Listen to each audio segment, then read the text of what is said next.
I've always liked solo camping. Something about being away from people, away from noise. It resets my brain.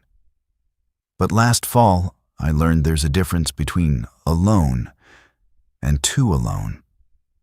I picked a spot about 3 miles off the main trail, tucked between tall oaks, where the ground dipped just enough to block the wind. By the time I finished setting up the tent and eating a quick meal, the sun was gone. The woods at night are different. You think you know them, and then the dark takes over. Every rustle feels intentional. The firelight only reaches so far before the trees become a black wall. I went to sleep telling myself it was peaceful, that the silence was a good thing. But sometime after midnight, I woke up. At first, I didn't know why. Then I heard it. Crunch, crunch, crunch. Footsteps. I held my breath, straining to listen. The sound wasn't rhythmic, not like a deer picking its way through the underbrush. It was slower, heavier, human. I unzipped the tent just an inch. The fire had gone out completely, and the night pressed against my eyes. Still, I thought I saw something. A darker shadow among shadows, just past the tree line. Standing still, watching. I shut the flap fast, my hands shaking. Every thought in my head was loud. Maybe it's another camper. Maybe it's a hunter. Maybe it's nothing. But my gut knew it wasn't nothing. Then came the breathing. It was faint at first, like wind through the nylon. But then it grew clearer, raspy, uneven, right behind my head. I wanted to move, but my whole body felt pinned down. Every instinct told me not to unzip the tent again. Minutes passed like hours. The breathing stopped. The woods went dead silent. Eventually, against my better judgment, exhaustion pulled me under. When morning came, the first thing I did was check outside. The forest looked exactly the same as yesterday. No shadow, no sign of anyone. But then I circled the tent. The ground just behind it was disturbed. Soil pressed down in the shape of a crouch, as if something had been kneeling there, listening to me breathe all night long. This happened about 4 years ago. A friend and I were hiking upstate, trying to beat the fall crowds by going late in the season. We underestimated how fast it gets dark in the woods, though, and before long we lost the trail. It wasn't the first time we'd been careless, but this time we decided not to risk stumbling further in. We found a relatively flat patch of ground, started a small fire, and agreed to wait out the night. At first, it wasn't so bad. We joked around, tossed sticks into the flames, tried to act like we weren't two idiots stranded in the woods. But around midnight, my friend went quiet. "Do you see that?" he whispered. I followed his gaze. At first I thought he meant fireflies, but these weren't blinking.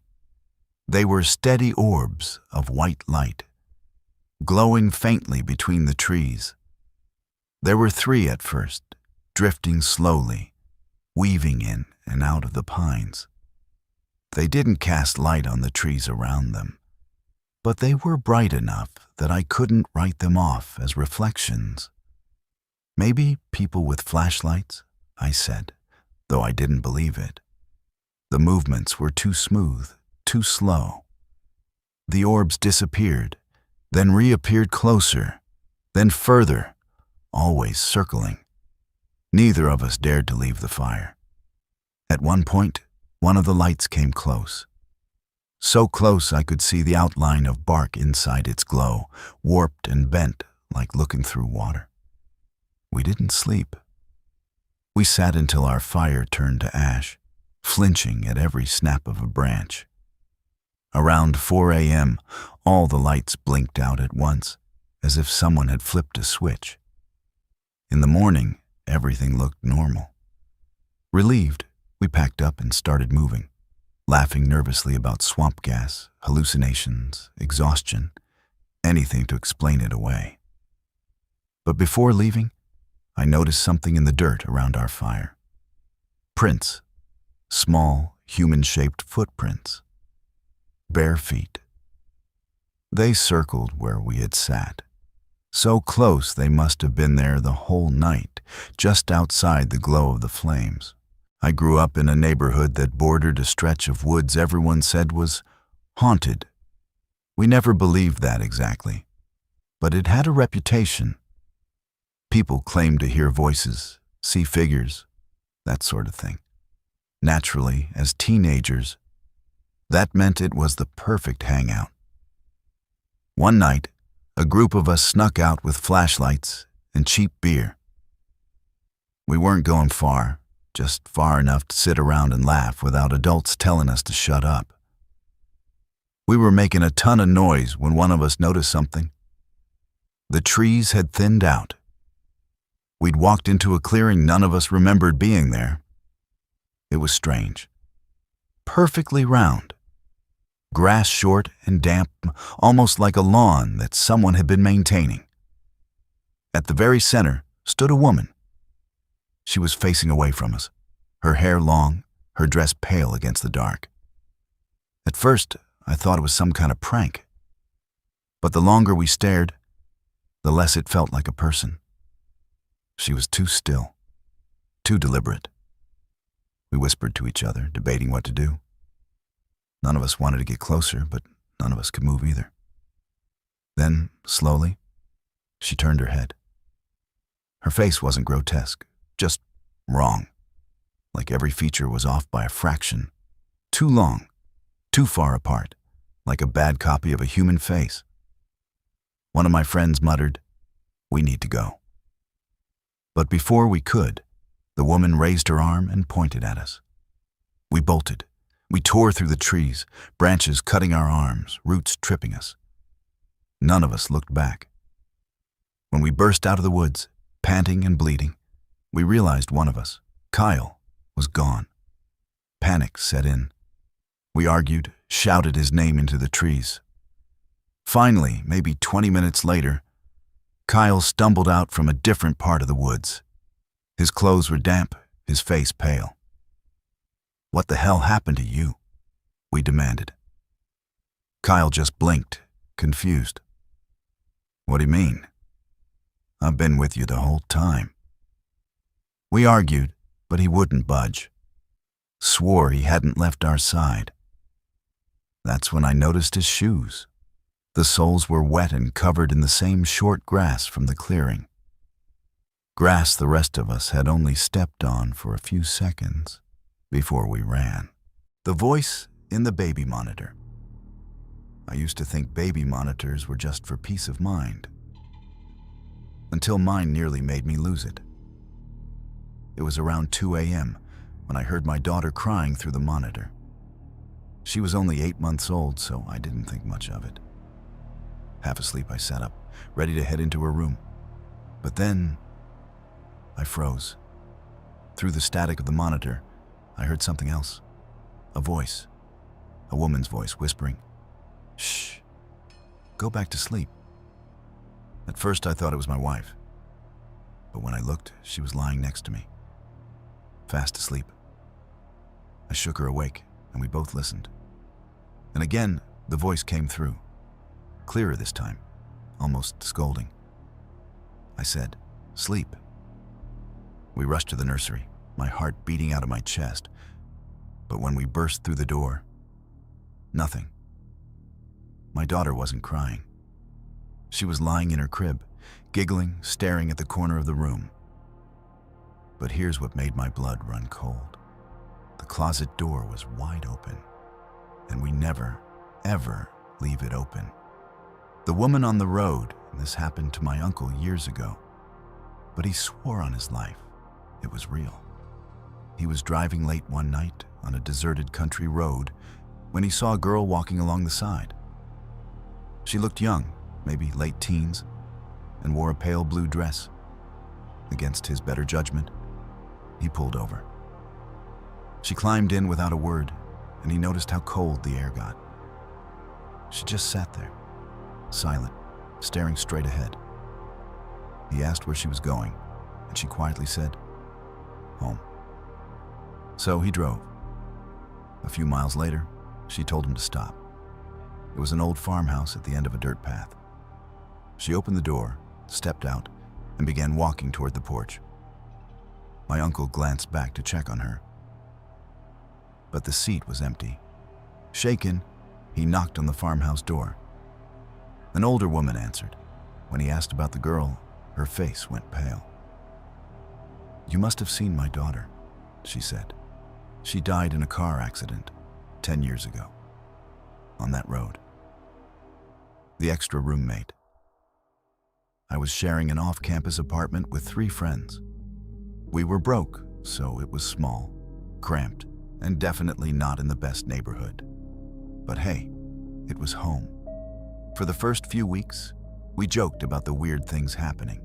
Footsteps at night, the fridge door opening by itself, even the shower running when no one was in it. We chalked it up to the old pipes, bad wiring, maybe even pranks. But one night, our food started going missing. Full leftovers, gone.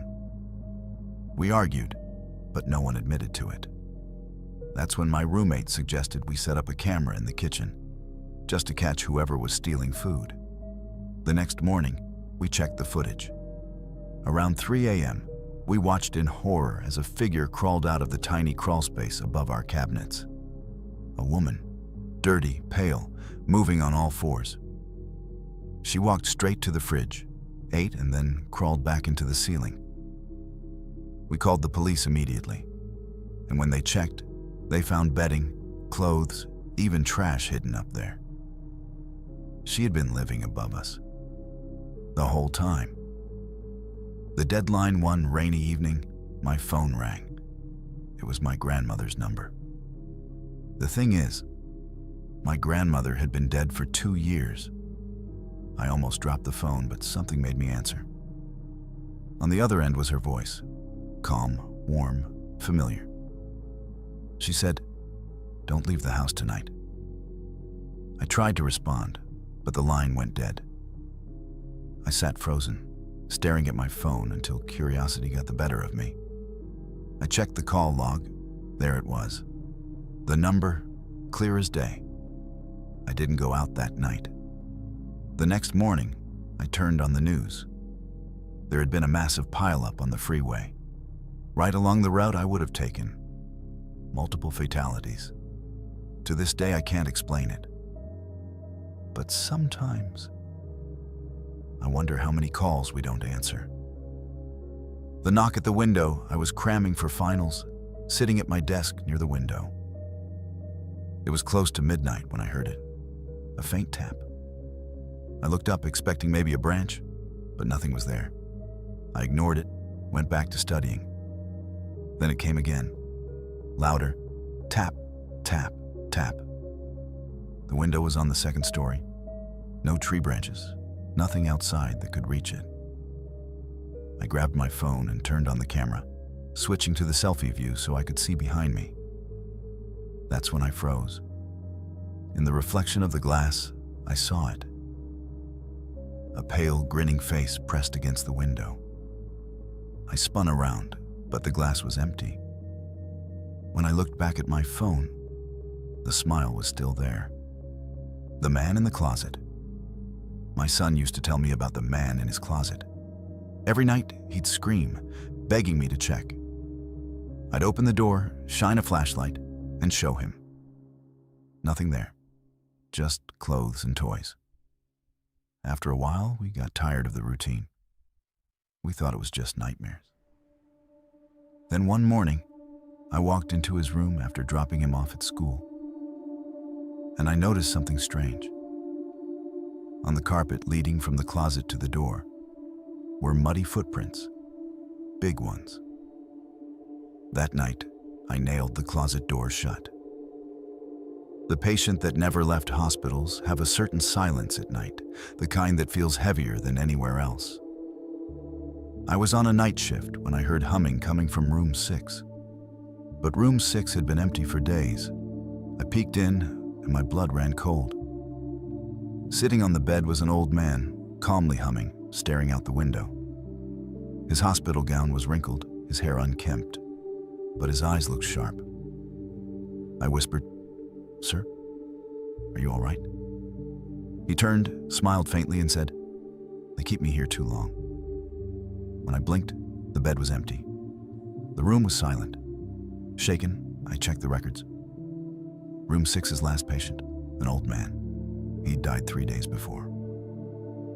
The camping trip. We thought it was going to be a fun, cheap weekend away.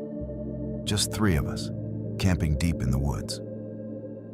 The first night was fine until around midnight, when we heard it.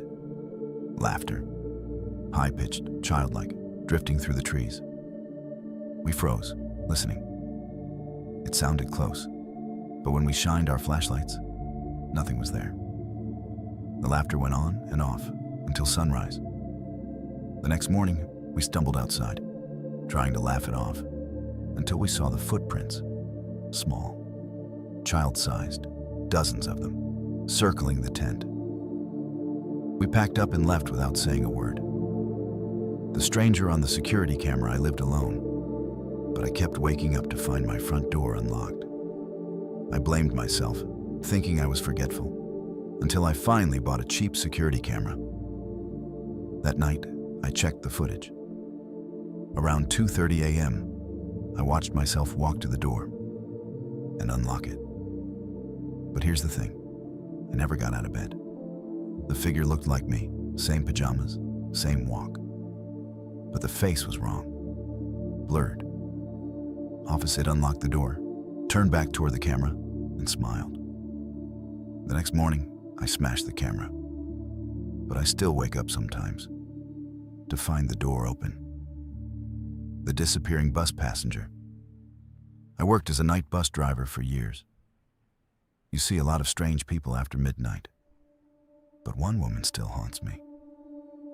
She always sat in the very back, never spoke, just stared out the window.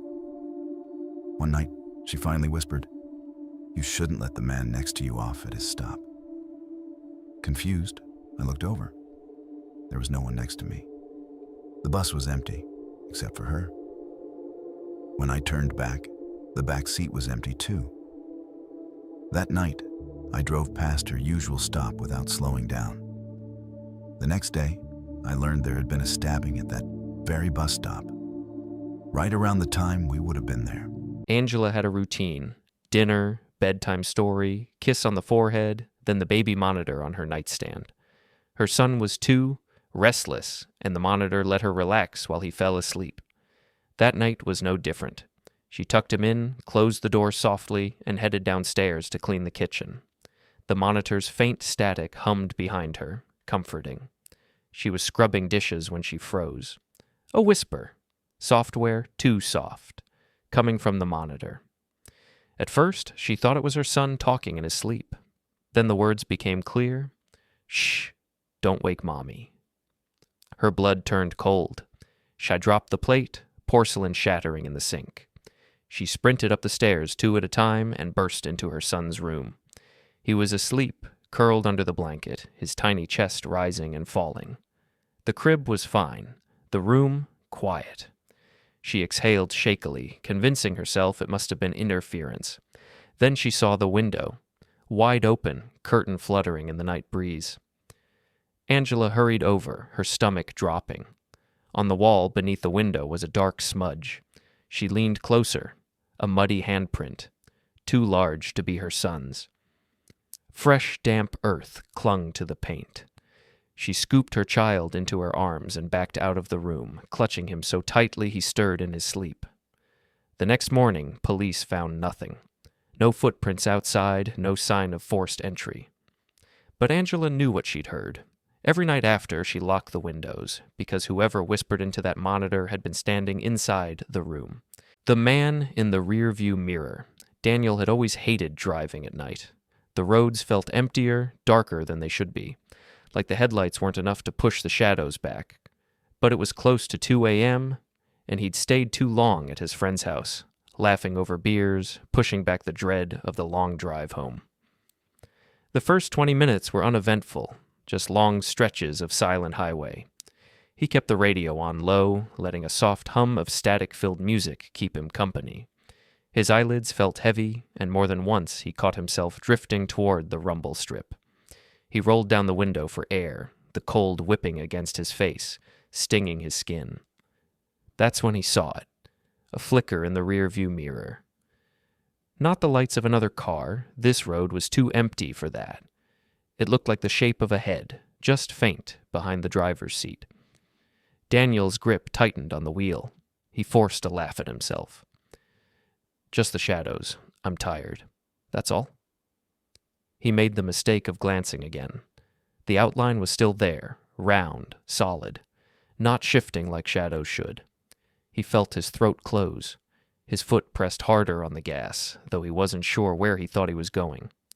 10 minutes passed. He didn't look back. Couldn't. His heart hammered in his chest, sweat dampening his palms. Finally, he told himself, enough. At the next red light, he summoned all his courage and whipped his head around. The back seat was empty. The relief hit him so hard he laughed out loud. He laughed until his ribs hurt, until tears blurred his eyes. He was so stupid, worked up over nothing. Get a grip, Dan. The rest of the drive was quiet. Too quiet. When he pulled into his driveway, the motion sensor light flicked on, bathing the car in harsh white. He shut the engine off, gathered his things, and finally glanced into the back seat again. Still empty. He leaned over to grab his bag from the floor, and that's when he froze. On the rear floor mat were muddy footprints, small, bare ones. The kind you'd expect from a child. They trailed across the seat cushions, as if someone had been crouched there, hidden, the entire ride home. Daniel dropped his bag and stumbled out of the car. The night air was silent, heavy. He forced himself to look back one last time. The footprints weren't just muddy, they were wet, and one of them wasn't finished drying. The late-night delivery, Carla hated late shifts, but tips were better at night, so she kept her head down and worked. It was a Thursday when the order came in. 1 pizza, no drink, no extras. The address had no apartment number, just a street and a large brick building. She texted the customer, "Hey, what unit should I bring this to?" No reply. By the time she reached the building, the street was nearly empty. The structure itself looked wrong. Half the windows were boarded. The front door hung loose on one hinge. The porch light was dead, so the only glow came from the weak yellow of a street lamp buzzing overhead. Carla pulled the pizza bag closer to her chest and texted again. Nothing. She thought about leaving, but a new message buzzed through. "Come inside." Her stomach twisted. She typed back quickly, "Can you meet me at the door?" No reply. Again. She was seconds from getting back in her car when the door creaked open on its own. A dark hallway stretched beyond, the smell of mold drifting out. Her phone buzzed in her hand. She looked down. "I see you." Her chest tightened. Her eyes darted to the empty windows above, black squares staring back. Someone was watching her. Slowly she stepped backward, trying not to make a sound. Then she heard footsteps, slow, dragging, from inside the hall. Carla turned and sprinted to her car. She fumbled with her keys, throwing herself inside just as a figure stepped into the glow of the streetlight. Too tall, head cocked slightly, as though studying her. She couldn't see his face, only the pale shape of it in the dark. As she drove away, tires screeching, she checked her phone again. The order was gone. The app showed nothing, no record of it. When she got home, she deleted the delivery app from her phone. She never worked nights again. The wrong house. Emma tapped the address into the Uber app, slumping into the back seat with a sigh of relief. It was late, she was tired, and the driver didn't say much, which suited her just fine. But after 20 minutes, her eyelids fluttered open and she realized something was wrong. The streets looked unfamiliar, narrower, darker, lined with woods instead of houses. Are we still headed downtown?" she asked. The driver didn't answer at first. Then he chuckled softly. Shortcut. Her pulse spiked. She leaned forward, watching the map on her phone. The little blue dot wasn't moving toward her apartment. It was drifting somewhere else entirely. Please stop the car, she said, voice firm. No reply. The road narrowed further, trees pressing in close. Finally, they stopped outside a small, run-down house. No lights, no sound, just stillness. We're here, the driver said. His voice was too cheerful, too rehearsed. Emma yanked the door handle, but the child lock clicked uselessly. Panic rose in her throat. She pressed her shoulder against the door, desperate. That's when headlights appeared in the rearview mirror. Another car was coming down the road. The driver swore under his breath and unlocked the doors. Emma didn't hesitate. She bolted out, stumbling into the night air and waving frantically at the oncoming car.